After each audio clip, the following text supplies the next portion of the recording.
పూజాది శుభ కార్యక్రమాలు చేసేటప్పుడు ముక్కు పట్టుకోండి అని పురోహితులు వారు చెప్తారు కదా, ఇందులో ఆంతర్యం ఏంటి? ఈ ఆచారాల వెనకాల ఉన్నటువంటి ఆ విషయం కూడా తెలుసుకోవటం మనకు చాలా మంచిది.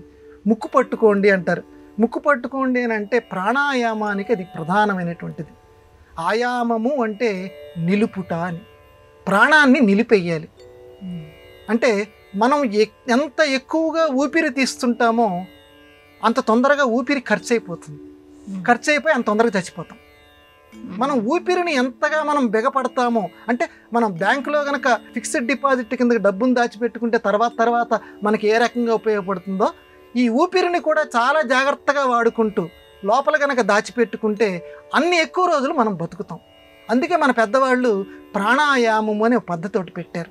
అంటే ప్రాణము అంటే గాలి, గాలిని ఆయామము నిరోధించుట. దీనికి ఏం చేశారంటే మన పూజాది కార్యక్రమాల్లో కూడా, నాయన మిగతా అప్పుడు నువ్వు చేస్తున్నావో లేదో నాకు తెలియదు కానీ ఆ ప్రాణాయామం గొప్పతనం నీకు చెప్తున్నాను, ముక్కు పట్టుకోరా అబ్బాయి అని చెబుతారు. ముక్కు పట్టుకోవటం అంటే ఏంటి? ఈ బొటన వేలుతోటి ఇట్లా ముక్కుని ఇలా రంధ్రం మూసేయమని కాదు, ఈ ముక్కు పక్కగా ఇలా పట్టుకో, ఇలా పట్టుకొని దీన్ని మూసేసాయి. దీన్ని మూసి ముందు కుడి చేతి వైపు మూసి ఎడమ వైపు నుంచి గాలిని పీలిస్తే దానిని పూర్రకము అంటారు. తర్వాత ఆ పీల్చినటువంటి గాలిని నిలిపేసాయి, దాన్ని కుంభకము అని అంటారు. తర్వాత గాలిని విడిచిపెట్టాయి, ఎడమ ముక్కు నుంచి విడిచిపెడితే దానిని రేచకము అని అంటారు. అంటే చెప్పడం ఎంతసేపు పడుతుంది కానీ చాలా సెకండ్ల కాలం. మొట్టమొదటి గురువు యొక్క సన్నిధిలోనే బాగా నేర్చుకొని అందరూ చెయ్యాలి. ఏదో ప్రాణాయామం అంటే నాకు తెలిసిపోయింది, దీన్ని ఇలా పెట్టేసేసి ఇలా గాలిని పీల్చి మళ్ళీ ఇలా పట్టేసేసి ఇలా గాలిని పీల్చేసి నేను ఇలా గాలిని బంధిస్తాను అంటే లేనిపోని శ్వాసకోశ వ్యాధులు వస్తాయి.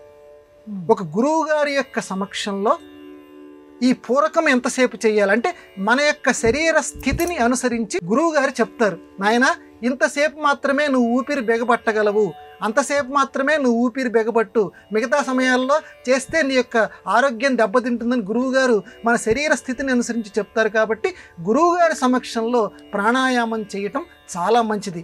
ఎందుకనంటే దానికి మొట్టమొదటిలోనే మీకు తెలియచేశాను, ఊపిరిని నువ్వు ఎంతకాలం ఆపగలిగితే అంత ఎక్కువ కాలం నీ యొక్క ఆయుష్ పెరుగుతుంది. కాబట్టి పూజాది కార్యక్రమాల్లో తప్పనిసరిగా మన పూజారులందరూ కూడా, ఆ స్వామి అందరూ కూడా, బ్రాహ్మణ స్వాములందరూ కూడా మన చేత ప్రాణాయామం చేయిస్తారు.